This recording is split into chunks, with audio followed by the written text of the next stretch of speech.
حضرت عائشہ صدیقہ رضی اللہ تعالیٰ عنہ فرماتی ہیں میں نے نبی پاک صلی اللہ تعالیٰ علیہ وآلہ وسلم کو نا مرض وصال تک دیکھا ہے، حضور کے وصال تک، کہ حضور قرآن پاک کی آخری 2 سورتیں پڑھ کے سورۃ فلق اور ناس اپنے ہاتھوں پہ پھونکتے تھے، پھر جسم پہ ملتے تھے۔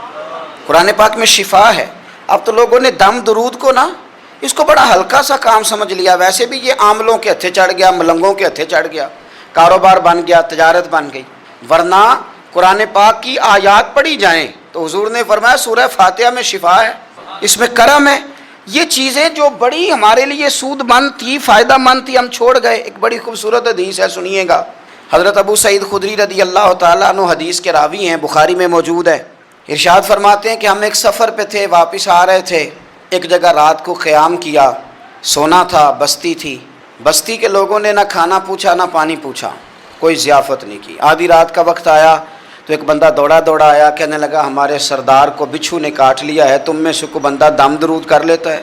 تو ایک صحابی کہنے لگے کر تو لیتے ہیں، پر تم نے چونکہ ہمیں کھانا پانی تک نہیں پوچھا، تم اگر دم کراؤ گے تو مفت نہیں کریں گے۔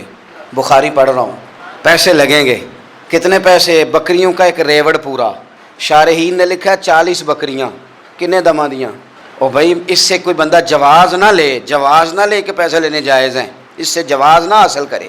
آپ بات کو سمجھیں، پس منظر کیا ہے؟ پانی تک نہیں تم نے پوچھا۔ کچھ لوگوں کا علاج ہوتا ہے، انہوں نے کہا پیسے لیں گے دم کر دیں گے۔ صحابی نے کہا، حضرت ابو سعید خدری رضی اللہ تعالیٰ عنہ فرماتے ہیں وہ چونکہ تنگ تھے، بچھو کاٹ گیا، اور سردار کو کہا چل تو صحیح نا۔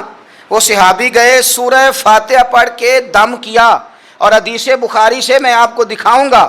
لوگ کہتے ہیں دم کدھر سے آ گیا؟ بخاری پڑھ رہا ہوں، صحیح بخاری۔ شفا تو اللہ نے دینی ہے نا، رب کریم نے شفا دے دی۔ بکریاں لے لیں، آ گئے جہاں آرام کر رہے تھے اس جگہ۔ صحابہ میں اختلاف ہو گیا، کچھ کہنے لگے بکریاں لینی چاہیے تھی، کچھ کہنے لگے نہیں لینی چاہیے تھی۔ حضرت ابو سعید خدری رضی اللہ تعالیٰ عنہ فرماتے ہیں پھر ہم نے فیصلہ کیا چپ کر کے سو جاؤ، صبح حضور کی بارگاہ میں جائیں گے۔ اگر کریم نے کہا لینی چاہیے تھی پھر تو موج بن گئی، اور اگر کہا نہیں لینی چاہیے تھی تو بکریاں ہانک کے واپس کر جائیں گے۔ مسئلہ کیا ہے؟ کہتے ہیں صبح گئے حضور کی بارگاہ میں، جا کے مسئلہ عرض کیا، یا رسول اللہ انہوں نے بھی پانی کوئی نہیں پوچھا تھا، ہم نے بھی کہا دم کریں گے تو پیسے لیں گے، تو ہم نے یہ بکریاں لی ہیں۔ شارحین لکھتے ہیں 40 تھی شاید۔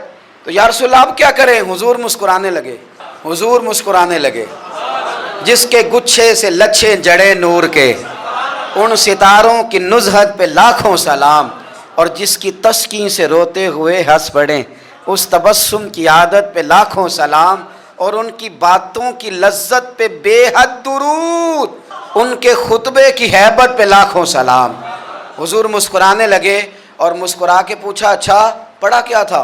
بندے کو طاقتور کرتا ہے، بندہ مضبوط ہو جاتا ہے۔ مجھے بتائیے نا، جب ایمان پکا ہو کہ روزی دینے والا اللہ ہے، تو پھر بندہ کسی مالدار آدمی کے پیچھے کبھی بھاگتا ہے، کبھی کسی بڑے آدمی سے ڈرتا ہے؟ جب اسے پتا ہو کہ عزت اور ذلت اللہ کے دستے قدرت میں ہے، پھر وہ سیاستیں، سازشیں یہ کام کرتا ہے۔ تو پہلے تو مضبوطی ایمان درکار ہے ہمارے بچوں کے اندر، ہمارے مزاجوں کے اندر۔ جب تک وہ مضبوطی ایمان، حضرت مولا علی شیر خدا کرم اللہ تعالی وجہ الکریم ایک دفعہ بڑے علیل ہو گئے، کمزوری آ جاتی ہے، بندہ بیمار ہو جاتا ہے۔ تو ہمارے ہاں بیمار لوگ بعض اوقات ایسا جملہ بولتے ہیں جو کفر کے زمرے میں چلا جاتا ہے۔ آپ پریشان ضرور ہیں، تکلیف میں ضرور ہیں، لیکن آپ بات وہی کریں گے جو شریعت اجازت دیتی ہے۔ حضرت علی شیر خدا شدید علیل تھے، ایک صحابی تیمارداری کرنے گئے تو حضرت مولا علی کا چہرہ دیکھ کے پریشان ہو گئے، کہنے لگے آپ تو بڑے سخت علیل ہیں، اللہ خیر کرے، اللہ تعالیٰ آپ کو صحت دے۔ تو حضرت علی کہنے لگے تو فکر نہ کر، مجھے اس بیماری سے کچھ بھی نہیں ہوگا۔ نے کہا کیوں؟ فرمانے لگے مجھے نبی پاک علیہ السلام نے فرمایا تھا علی اس وقت دنیا سے جاؤ گے جب داڑھی خون سے رنگین ہو جائے گی،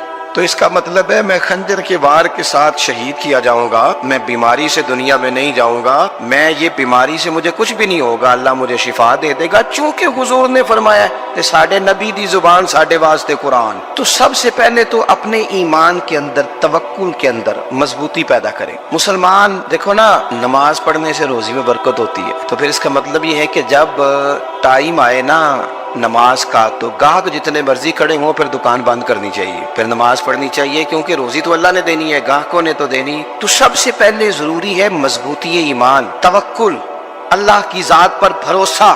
آپ کبھی میدان کربلا کا پورا نقشہ اپنے سامنے رکھیں نا، دو چیزیں ہیں، امام حسین کو نظر آ رہا ہے اب شہادت ہو جائے گی، اتنی بڑی فوج آئی ہے، خدا کی حکمت کے تقاضے سمجھ میں آ رہے ہیں، حالات کیا ہوں گے سمجھ آ رہی، پر ایک لمحے کے لیے بھی ان کا توکل کمزور نہیں ہوا۔ اپنے رب پر جو مضبوط بھروسہ ہے، سیدہ طیبہ طاہرہ حضرت فاطمہ الزہرا رضی اللہ تعالیٰ عنہا اونٹ کے بالوں کی بنی ہوئی چادر اوڑھ کر چکی پیس رہی تھی۔ یہاں بیویاں بڑا روتی ہیں، غریبی بڑی ہے، بڑی غریب بھی ہے۔ حالانکہ اب کون بندہ پیبند والے کپڑے پہنتا ہے جی؟ اب تو بڑی مشکل سے وہ لوگ ملتے ہیں جو جوتا ٹوٹ جائے تو گانٹھ کے پہنے، ورنہ تو نئے جوتے آ جاتے ہیں۔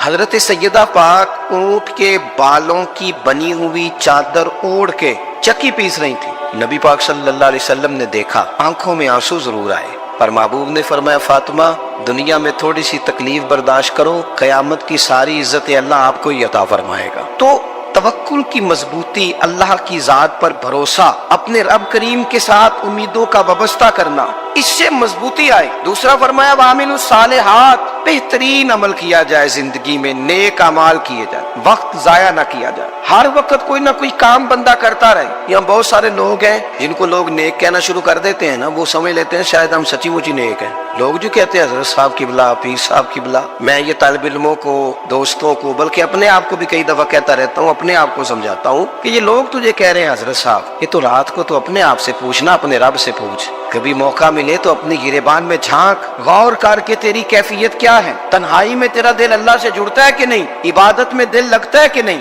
خدا کا خوف دل میں رہتا ہے کہ نہیں، غریب کی محبت، عزیزوں قربت والوں کا احساس طبیعت میں موجود رہتا ہے کہ نہیں۔ ویسے تو میرا مطلب ہے، لوگ کہہ دیتے حاجی صاحب آپ بڑے سخی ہیں، تو اس سے تو نہیں نا بندے نے سخی ہونا، سخی تو تب ہونا ہے جب اللہ کی بارگاہ میں مقبول ہوگا۔ اعمال صالحہ، نیک کام، اور وہ کرتا رہے بندہ، کوئی بھی کام اسے نیکی کا مل جائے نا۔ دیکھنا اپنا معیار ہر انسان نے بنایا ہوتا ہے کامیابی کا۔ کچھ لوگوں کا خیال یہ ہوتا ہے کہ بچے میرے پڑھ گئے، اپنی اپنی جگہ پہ سیٹ ہو گئے، میں اب بڑے سکون میں ہوں۔ کچھ کی رائے یہ ہوتی ہے کہ میں نے سب بچے بچیوں کا بیاہ کر دیا ہے، گھر میرا بن گیا ہے، اب میں بڑے آرام میں ہوں، قرار میں ہوں، سکون میں ہوں۔ تو اپنی اپنی رائے ہوتی ہے، لیکن حقیقت وہ ہے، اصل وہ ہے جسے اللہ کے قرآن نے بیان کیا۔ اللہ کریم نے فرمایا والعصر، اے محبوب علیہ السلام ہمیں آپ کے زمانہ مبارکہ کی قسم ہو، ان الانسان لفی خسر، فرمایا بے شک انسان خسارے میں، نقصان میں۔ اپنے تئیں کوئی دعویٰ کر لیتا ہے، آپ دیکھتے ہیں کہ بہت سارے لوگوں کے دعوے اپنے اپنے ہوتے ہیں نا۔ کسی بھی طالب علم سے آپ پوچھیں پیپر دے کے آئے تو پیپر کیسا ہوا ہے، تو کیا کہتا ہے؟ جب کینڈیڈیٹ الیکشن لڑتے ہیں تو رات کو جب وہ سوتے ہیں تو سارے جیت کے ہی سوتے ہیں، ان کو سب یہی کہتے ہیں کہ لوگ سارے تیرے ساتھ ہی ہیں۔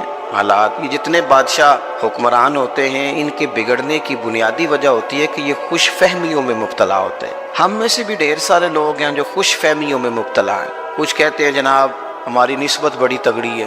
بھئی نسبت تو امام حسین سے تگڑی تو کسی کی نہیں نا، تو ساری رات نماز پڑھتے تھے، روزے رکھتے تھے، اللہ کو یاد کرتے تھے۔ آپ خالی نسبت پر بیٹھ کر عمل چھوڑ جائیں تو یہ کیسے ممکن ہے؟ تو اپنے اپنے تئیں لوگوں نے معیار کامیابی کے قائم کر لیے ہیں۔ اللہ فرماتا ہے کہ محبوب مجھے قسم ہو زمانے کی، انسان نقصان میں، یہ دن بدن جو وقت گزار رہا ہے تو اس کا نقصان، اس کا خسارہ، اس کا گھاٹا بڑھتا جا رہا ہے، روز نقصان میں۔ کتنا کتنا عمر کا حصہ لوگوں نے ضائع کر دیا، کتنے کتنے بہترین لوگ تھے لیکن روزی روٹی کے پیچھے وقت سارا برباد ہو گیا۔ یہ رزق حلال کے لیے دوڑ دھوپ ہو وہ تو بڑی بات، لیکن تکبر کے لیے اور خواہشات، بیجا خواہشات کی تکمیل کے لیے، ایک دوسرے سے آگے بڑھنے کے لیے بڑا وقت ضائع کیا لوگوں۔ اچھا کوئی بھی نہیں جیتا، خاندانوں میں بھی کوئی نہیں جیتا، برادریوں میں بھی کوئی نہیں جیتا، پر لڑائی ساری زندگی کی ہے، میں نے آگے گزرنا، میں نے آگے، حالانکہ کوئی کسی کو جیتنے دیتا ہی نہیں۔ اپنے اپنے تئیں لوگوں نے معیار قائم کیے کامیابی کے۔ اللہ فرماتے ہیں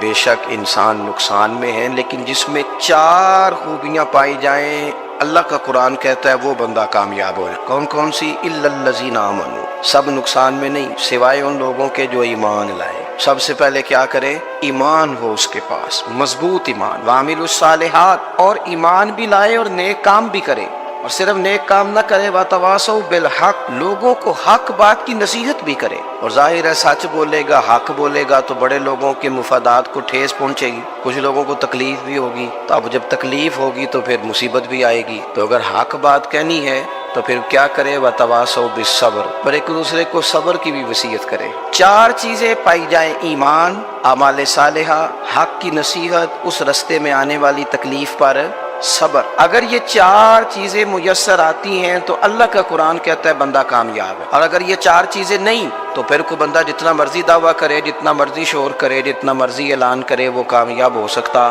سب سے پہلے تو اپنا ایمان پکا کریں. یہ جو کچی پکی باتیں کرتے ہیں نا لوگ، مسلمان جو ہوتا ہے نا، مسلمان وہ لاوارث نہیں ہوتا، وہ وارث والا ہوتا ہے. اس کا رب ہر وقت اپنی رحمت سے اس کی حفاظت کرتا ہے. مسلمان ہر وقت نبی پاک علیہ السلام کی نگاہ کرم میں رہتا ہے. اسے کمزور باتیں نہیں کرنی چاہیے کہ میرے کو پیچھے چڑھ گیا تو پتہ نہیں کیا ہو جائے گا، برادری مخالف ہو گئی تو پتہ نہیں کیا ہو جائے گا، سچ بول دوں گا تو لوگ پتہ نہیں مجھے مار دیں گے. ایسا ہو نہیں سکتا. چھری حضرت ابراہیم چلائے بھی نا تو حضرت اسماعیل کے حلق پہ چلنا اس نے تب بھی ہے جب اللہ حکم کرے گا. تو اللہ کی حکمت ہوگی، حکمت الہی ہوتی ہے تو کوئی کام ہوتا ہے، ورنہ ہوتا تو اپنی طبیعت میں مضبوط ایمان، توکل، اللہ پہ بھروسہ، مضبوطی افکار کی، کچی باتیں نہیں. دیکھو نبی پاک صلی اللہ تعالی علیہ وسلم نے فرمایا نیکی کو کبھی حقیر نہیں سمجھنا، کبھی حقارت سے نہیں نیکی کرنی کہ یہ بڑی چھوٹی ہے تو میں اس کو کروں. آپ فرمایا کبھی حقیر نہ سمجھنا، نیکی کا کام جو بھی ملے کر دینا. فرمایا اگر بھائی سے مسکرا کے ملو گے بنا تو اس پر بھی اللہ تمہیں صدقے کا ثواب عطا کرے گا. ہم تو اس دین سے کے ماننے والے ہیں جو کہتے ہیں تو گلی سے روڑا اٹھا دے، کانٹا اٹھا دے، کسی کی تکلیف دور کر دے، کسی اس پر گنجائش کر دے، کسی کے لیے آسانی کر دے. جو بھی خیر کا کام میسر آئے پورے دن میں اسے چھوڑے نہیں. صبح گھر سے نکلے، وہ ایک صحابی تھے، غالباً تابعی تھے، تو بازار جاتے اپنے غلام کے ساتھ تو سارا بازار گھوم کے واپس آ گئے. خادم نے کہا جناب کو نہ کوئی خریدا نہ کچھ بیچا. تو آپ سارا بازار گھوم کے آ گئے. فرمانے لگے تیرا کیا خیال ہے؟ میں نے کچھ بھی نہیں کیا.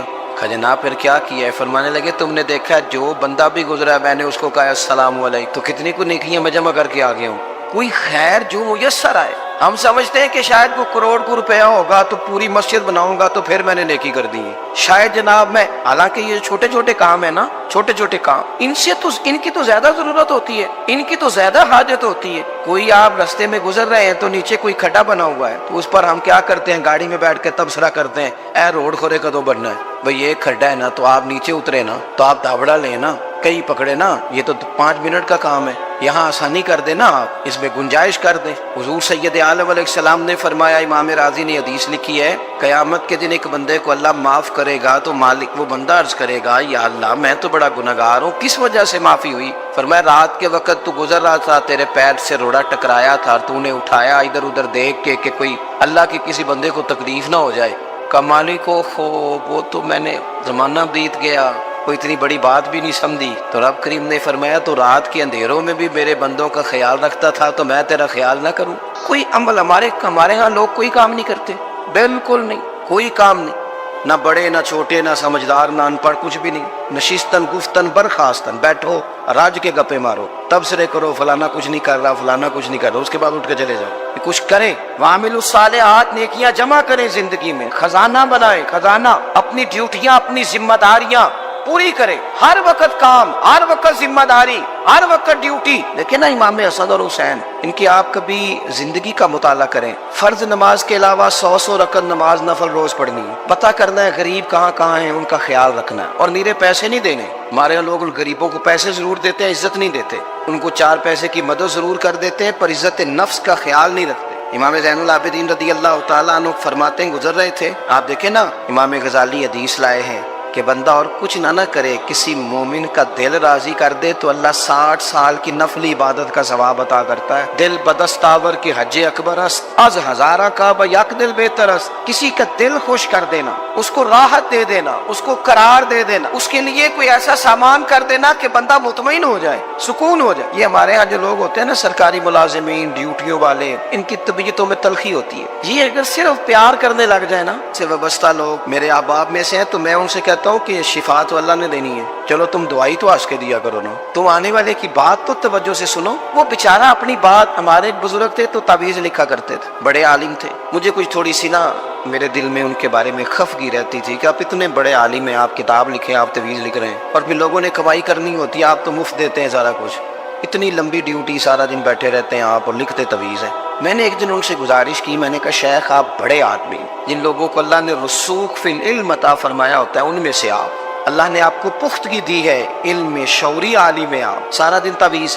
فرمانے لگے یار میں تعویذ نہیں لکھتا، اصل مسئلہ یہ ہے کہ جو تعویذ لینے آتا ہے وہ اپنا سارا دکھ سناتا ہے. تو میں تعویذ نہیں لکھتا, میں نہ بس لوگوں کے کلیجے ٹھنڈے کرتا ہوں. میں کسی کا, اب تو بچوں کے پاس ٹائم ہی نہیں, وہ تو ابا کا دکھ نہیں سنتے, تو بیٹھتے ہی نہیں. اماں کہہ رہی ہوتی ہے کہ پتر کو 10 منٹ میرے پاس بھی بیٹھا کر, لیکن پتر مصروف بڑا ہے, ویڈیو چڑھانی ہے اس نے. ہم الجھ گئے. یہ چیزیں انسان کو نفسیاتی طور پر کمزور کر دیتی ہیں. جو لوگ زیادہ یہ کام کرتے ہیں ان کے حافظے کمزور ہو جاتے ہیں, وہ الجھ جاتے ہیں, انہیں پتہ نہیں ہوتا رات میں نے کیا کہا تھا, صبح میں کیا کہہ رہا. ہر وقت نہیں, ضرورت کے وقت, ہر ٹائم نہیں, مخصوص اوقات میں. حضرت امام زین العابدین رضی اللہ تعالیٰ عنہ فرمانے لگے, ہم گزر رہے تھے, امام حسین ساتھ تھے, تو رستے میں نہ کچھ غربا, غریب لوگ بیٹھ کے کھانا کھا رہے تھے. کہتے ہماری ان پر نظر پڑی تو انہوں نے حضرت امام حسین رضی اللہ تعالیٰ عنہ سے کہا, حضور آئیے تشریف لائیے, کھانا کھائیے. وہ ضروری نہیں ہوتا آپ کو سب کا کھانا پسند ہی آئے, ٹیسٹ اپنے اپنے ہوتے ہیں, یہ ضروری تو نہیں. کھانا پسند نہ بھی آئے تو دل تو پھر بھی راضی رکھنا چاہیے. قربان جائیں, نبی پاک نے کس طرح ہماری تربیت کی. حضرت عائشہ صدیقہ رضی اللہ تعالیٰ عنہ فرماتی ہیں, کریم محبوب کا میں نے یہ طریقہ دیکھا کہ اگر کھانا ناپسند ہوتا تو چھوڑ دیتے, پر کبھی اس میں سے نقص نہ نکالتے, عیب جوئی نہ کر. گرمی کے موسم میں کھڑی ہے بیچاری خاتون, اور کتنی مشقت سے اس نے کھانا بنایا, اور کتنی گرمی صحیح ہے چولہے کے سامنے, لیکن صاحب کو کھانا رکھا ہے تو وہ کہتے ہیں یہ تو کی پکایا ہے, وہ کھانے والی چیز ہے بھئی, اس طرح کرنا. اب جو اگلی انڈیا وہ تو پکا, نہ تو کھڑا ہو. یہ پتہ چلی یہ کام کتنی مشقت کا ہے. زندگی میں کچھ تھوڑا سا دوسروں کا خیال رکھنا یہ بھی تو دین کا حصہ ہے. آپ اپنی زندگی میں ہمیشہ اپنے لیے سوچیں, کسی اور کا سوچیں ہی نہ. تو میرے عزیز یاد رکھیں گے آپ, امام زین العابدین کہتے ہیں نبی پاک صلی اللہ تعالیٰ علیہ وآلہ وسلم نے نا حضرت امام علی مقام کی, امام حسن اور حسین کی اس طرح سے کچھ تربیت فرمائی تھی کہ غریب پروری ان کے اندر رچ بس گئی, مزاج بن گیا. وہ غربا بیٹھے تھے, دسترخوان بچھائے سڑک کے کنارے, تو امام حسین گزرے تو انہوں نے آواز دی. امام صاحب لوگ ذائقہ نہیں لگے, حضور تھوڑی روٹی نہیں کھا لیتے ہمارے ساتھ. تو امام صاحب آ گئے, نیچے بیٹھ گئے غریبوں کے ساتھ. کوئی جرت کرے نا, چلو امیروں نے تو غریبوں کے ساتھ بیٹھنے کی جرت نہیں کرنی, کوئی پیر ہی بیٹھ جائے غریبوں کے ساتھ, وہی مہربانی کر دے کہ میں پیر صاحب ہوں, قبلہ ہوں, تو میں ہی چلو لنگر کھا لو مریدوں کے ساتھ بیٹھ کے. ہماری تو محفلوں میں بھی نا جی, نعت خانوں کا, مولویوں کا, دوسروں کا کھانا اور ہوتا ہے, اور غریب آدمی کو شاپر میں چاول ڈال کے دیتے ہیں, ساتھ اسے کہتے ہیں یہ لنگر شریف ہے. بھئی اگر یہ شریف ہے, تبرک ہے, تو اے پیر صاحب نو نہیں سی لنگدا, اڑتا ہے گلے میں لنگر ان کو. یہ لنگر شریف جو ہے یہ نعت خان کو بھی تو گزرنا, تبرک ہے کہ نہیں, ہاں نہ تو کرو نا. تو جیڑی زیادہ تبرک والی شے ہے وہ پیرانو بھی تو کھانی چاہیے نا, نعت خان کو اس کے لیے لہدا سے مرغ مسلم اعلیٰ کھانے. میں اکثر دوستوں سے کہتا ہوں چلو میلاد شریف پہ ہی صحیح سب کے لیے اچھا کھانا پکاؤ. چلو جس غریبوں کے بچوں کو بیچاروں کو سارا سال وہ بوٹیوں کے لیے لڑتے ہیں, تم میلاد پہ اچھی روٹی پکا دو, تو بچہ جب کھائے گا نا بہت ساریاں بوٹیاں اور چاول, اور اپنے ابا سے پوچھے گا کہ ابا جی آج کی گل ہے, تو ہو سکتا ہے غریب باپ روئی پڑے اور اسے کہے پتر تو آج راج راج کے کھاج ساڈے نبی پاک دا میلاد شریف. تو امام حسین رضی اللہ تعالیٰ عنہ نا آ کے غریبوں کے بیچ بیٹھ گئے زمین پہ. انہوں نے کہا کھائیے, تو وہ جس طرح وہ کھا رہے تھے نا سادے برتنوں میں سادے, امام حسین کھانا کھانے لگ گئے. میں نے کہا خیر کا کام کوئی بھی ملے اسے ضائع, چلو اور کچھ نہیں کر سکتے تھے, کسی کو سڑک ہی پار کرا دے نابینا کو, چلو اور کچھ نہیں کر سکتے, تو آپ کو پتا ہے کہ سامنے والا بوجھ لے کے گزر رہا ہے, آپ تھوڑا سا ہٹ جائیں روڈ سے, اسے گزر لینے دیں. کوئی تو کام زندگی میں, کوئی ارادہ تو خیر کا بندہ کرے. امام حسین بیٹھ گئے, ان کے ساتھ روٹی کھائی, تھوڑی دیر کے بعد اجازت لی, فرمایا جاؤں. کہنے لگے حضور اور کھائیے. فرمانے لگے میں تو ابھی روٹی کھا کے آیا تھا, اور آج تک ایسا نہیں ہوا کہ دوبارہ کھانا کھاؤں, ایک لقمے کی بھوک نہیں تھی, جتنا بھی کھایا ہے نا یہ تمہارا دل خوش کرنے کے لیے کھایا ہے. غربا مساکین کی وعامل الصالحات, ایماندار بندہ ایمانداروں جیسے کام کرتا ہی اچھا لگتا ہے. 25 حج کیا امام حسن اور حسین نے مدینے سے مکے پیدل جا کے. میں کہتا ہوں چلو ہم باجماعت نماز ہی پڑھ لیا کریں. چلیں, حضور صلی اللہ علیہ وسلم نے فرمایا فجر کی نماز پڑھ کے بیٹھ جاؤ, اشراق چاشت تک اللہ کا ذکر کرو, 2 نفل اشراق کے 2 چاشت کے پڑھ لو, اللہ 2 حج اور 2 عمرے کا ثواب عطا کر دے گا. مشکل کام تو نہیں. اہل بیت نے ہمیں سبق یہ پڑھایا ہے, حضور کے اصحاب نے ہمیں سبق یہ پڑھایا. تیسری بات فرمایا وتواصوا بالحق, صرف یہ نہیں کہ تم نماز پڑھ کے تو بیٹھ جاؤ, تم نے نا بے نمازی کو نماز کی دعوت بھی دینی ہے. مظلوم پر ظلم ہوتا رہے اور کونے میں چپ کر کے بیٹھے نہیں رہنا, بلکہ اگر ہاتھ پکڑا جا سکتا ہے تو ظالم کا ہاتھ پکڑنا ہے. نبی پاک علیہ الصلوۃ والسلام نے فرمایا اپنے بھائی کی مدد کرو, چاہے وہ ظالم ہو یا مظلوم ہو.